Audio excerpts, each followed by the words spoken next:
walk. How to make your dog muscular. இதுதான் நீ content walk. So இவன் வந்து சிப்பி பாரு. Good boy Kane. Welcome back to Mangs view. Unless you new to this channel, welcome. So இவன் தான் Kane, the mastiff. Chippiparai மட்டும் கிடையாது, like various breeds, sighthounds, shepherds, இதே மாதிரி ஒர்க்கிங் டாக்ஸ், எந்த டாகாக இருந்தாலும் எப்படி அவங்கள மஸ்குலராக அவங்களை நம்ம உருவாக்கலாம் அப்படிங்கிறத through food and physical activity அதை பார்க்க போகிறோம்.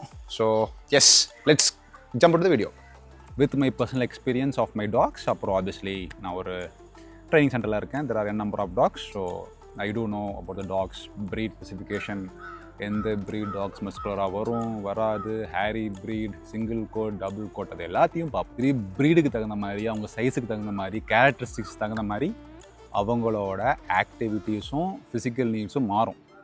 First step nutrition, diet. நான் ஏன் டயட்டு சொல்கிறேன்னா ஃபுட் டயட், நியூட்ரிஷன், சத்தான உணவுகள். அடுத்தது வந்து ஃபிசிக்கல் ஆக்டிவிட்டி. இங்கே தான் talk training comes into play. Physical activity அப்படின்னு சொல்லும்போது ஓடுறது, ஆப்வியஸாக கேட்டை திறந்து விட்டால் ஓடுறாங்க, ஐ மீன் வீட்டுக்குள்ளே ஓடுறாங்க, இல்லாட்டி வீட்டு ஹவுஸ்க்குள்ளே ஓடுறாங்கிறது வேறு. இதே மாதிரி ஒரு டாய் கேட்பா, down, ya boy, sit down, sit sit down, sit, ya boy, down, sit, down, down.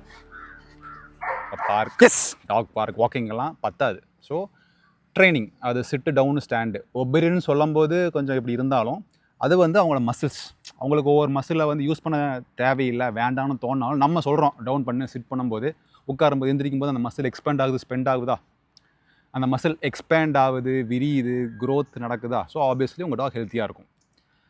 Nutrition ரொம்ப முக்கியம். அது இல்லாமல் ஹெல்த்தியாக இருக்குன்னு எதிர்பார்க்காதீங்க. வேறு என்ன சொல்ல வந்தேன், டால். இதே மாதிரி அவங்க மசில் யூஸ் பண்ணும்போது ஆட்டோமேட்டிக்காக அவங்களுக்கு க்ரோத் ஏற்படும். கேட்சு, அம்சம் கேட்ச்.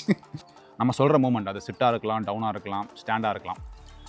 சிப்பி பாறை பண்ணுது, பிரிஜன் மேல்மா பண்ணுது, கேனகோசா பண்ணாதுன்னா பண்ணுது, பார்த்தீங்களா. பேசிக் ட்ரைனிங். அப்புறம் சொன்ன மாதிரி ரியர் அண்ட் அவேர்னஸ், உங்கள் டாக்ஸ்க்கு பின்னங்கால எப்படி பயன்படுத்துறது அப்படின்னு சொல்லி கொடுத்தோம்னா ஆட்டோமேட்டிக்காக the dog will be muscular.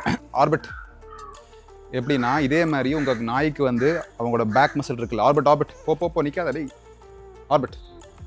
So இதே மாதிரி பின்னாடி மூவ் பண்ண தெரியணும். ஆர்பிட், பார்த்தீங்களா, பேக் மசில் வேலை செய்யுதா, வா back back back back back back back பார்த்தீங்களா, back back back back back back back back back back back back back back டால் டால், வா வாக் வாக். மகிழ்ச்சி. அது நம்ம நாட்டு நாய் மட்டும் கிடையாது, இது பெல்ஜியன் மேல்வாக இருந்தாலும் சரி. பாருங்கள், பேக் மசில் வேலை செய்யணும். இப்போ நான் எப்படி போகிறேன்னா அப்படி போவா பாருங்கள், இப்படி காட்டுறேன், வா கலை சாரா ஸ்விட்ச்.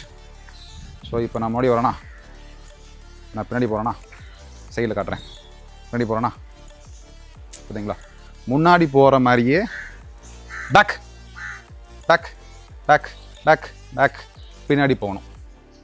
முன்னாடி போகிறோமா, பின்னாடி போகிறேன், தெரியுதுன்னு நினைக்கிறேன். டால் வாக் வாக். ஸோ நான் என்ன சொல்ல வரேன்னு உங்களுக்கு புரியுதுன்னு நினைக்கிறேன். அதாவது நீங்கள் எந்த நாய்க்குட்டி வாங்கினாலும் அவங்கள மஸ்குலர் ஆக்கலாம், உடல் கட்டை உருவாக்கலாம். பட் இருந்தாலும் தாய் தகப்பனாக பார்த்து சூஸ் பண்ணுங்கள். அப்புறம் சொன்ன மாதிரி நாய்களுக்கு பின்னாடி நடந்து போக சொல்லிக் கொடுங்க. அது எப்போரா சொல்லிக் கொடுக்குறேன், நான் இருக்கேன், கண்டிப்பாக போஸ்ட் பண்ணுறேன். ஆனால் வீடியோ பாருங்கள், ஷேர் பண்ணுங்கள், லைக் பண்ணுங்கள், சப்ஸ்கிரைப் பண்ணுங்கள், ஷேர் பண்ணுங்கள். ஸோ உங்கள் நாயை பண்ணி நடக்கும். அதே மாதிரி பேசிக் கமெண்ட் பார்த்தீங்களா, சிட் டவுன் ஸ்டாண்ட். ஆனால் அதோட ஸ்பீடை இன்க்ரீஸ் பண்ணுங்கள். இந்த வெயிலில் ரெண்டும் பண்ணுறதே பெருசு, பட் வீடியோக்காக பண்ணிகிட்ருக்கேன். பட் யா, ஸோ புரியுதுன்னு நினைக்கிறேன். இது வந்து ஒரு பேசிக். நாய்களுக்கு பின்னங்கால பயன்படுத்த சொல்லி கொடுத்தீங்கன்னா அந்த நாய்களோட தை மசில்ஸ் நல்லாவே க்ரோ ஆகும். அதே மாதிரி சிட்டு டவுன் ஸ்டாண்டை வந்து இந்த ஸ்பீடுக்கு கொண்டு வந்துட்டிங்கன்னா பக்காவாக இருக்கும். எந்த டாகாக இருந்தாலும் மஸ்குலராக கையலாம். அப்புறம் மெயின் பொருள் உணவுப் பொருள். அப்புறம் ஓட வைக்கணும். உடனே வாக்கிங் கூட்டு போனால் டாகுக்கு எக்ஸசைஸ்பாங்க. வாக்கிங் எல்லாம் எக்ஸசைஸே கிடையாது. இப்போ நம்ம சொல்ல மாதிரி தான், நமக்கு நடந்தோம்னா உடம்பு குறையும்பாங்க, வாய்ப்பு இருக்கா, கிடையாது. ஒரு ஜாகிங் போகிற மாதிரியோ, ஒரு ஸ்ட்ரென்த் ட்ரைனிங் ஜிம்முக்கு போகிற மாதிரியோ வாக்கிங் கிடையாது. ஸோ நாய்களுக்கு வந்து வீட்லேயே வந்து எப்படி ஹெல்த்தியான எக்ஸசைஸ், இதே மாதிரி ட்ரிக், பின்னாடி நடக்கிறது ட்ரிக்கு தானே, டாக்டருக்குன்னே வச்சுக்கோங்க. புரியுது நினைக்கிறேன். இப்போ சிட் டவுன் ஸ்டாண்ட் டக்குன்னு பண்ணுதா, அதை ட்ரிக்குன்னே வச்சுக்கோங்க. பட் அதுதான் என்னோடய நாயோட மஸ்குலர் குரோத்துக்கு உதவுது. என் நாய்க்கு மட்டுமே இல்லை, எல்லா ட்ரெயின் பண்ணுறவங்களுக்கும் இதை நம்ம ஒத்துப்பாங்க. அப்புறம் ப்ரைமரி ஃபேக்டர் ஃபுட்டு. நம்ம மனுஷங்க மாதிரி தான். 70% நல்ல சாப்பாடு, 10% நல்ல ஒர்க் அவுட். அது ஜிம்மாக இருந்தாலும் சரி, இல்லை வீட்டில் ஓடினாலும் சரி, வீட்டு கேலஸ்தெனிக்ஸ் எதுவாக இருந்தாலும் சரி. அப்புறம் 10% நல்லா தூங்கணும். 20% நல்லா தூங்கணும். ஓகேவா? அதே மாதிரி நாய்களுக்கும் இந்த மாதிரி எக்ஸசைஸை தாண்டி நீங்கள் நல்ல தகப்பனும் தாயிலேருந்து குட்டியை எடுத்துகிட்டு ப்ரைமரி ஃபேக்டர் ஃபுட்டு. நான் என்ன ஃபுட்டு தரேன், எப்படிலாம் பார்த்துக்கிட்டேன் அப்படிங்கிறத நெக்ஸ்ட் வீடியோவில் ரிவீல் பண்ணுறேன். போஸ்ட் பண்ணிட்டு தான் இருக்கேன், ரெகுலராக ட்ரைனிங் வீடியோஸும் போஸ்ட் பண்ணிட்டு தான் இருக்கிறேன். யாரா வேணும் ஃபஸ்ட் டைம் பார்க்குறவங்க please check out my other videos, you will have useful content. அப்புறம் ஆப்வியஸ்லி கமெண்ட் பண்ணுங்கள். ஃபஸ்ட் டைம் வந்து என்னோடய சப்ஸ்கிரைபர் ஒருத்தர் கேட்ட ரிக்வெஸ்ட்டை ஃபுல்ஃபில் பண்ணியிருக்கேன். எப்படி வந்து என் டாக் மஸ்குலர் ஆக்குனீங்க அப்படின்ட்டு. ஃபுட்டுன்னு நினைக்கிறீங்க, ஃபுட்டை தாண்டி இதே மாதிரி ஆக்டிவிட்டிலாம் பழசாக பண்ணிட்டும் இருக்கேன். அதை நான் கண்டிப்பாக வந்து உங்களுக்கும் இன்ட்ரோ கொடுக்குறேன், எப்படிலாம் பண்ணலாம் அப்படின்ட்டு. விளையாடி டயர்ட் ஆகிடுச்சு. You can be also muscular by playing with your dog and to create a bond with your dog. So that's it for today. See you in another video.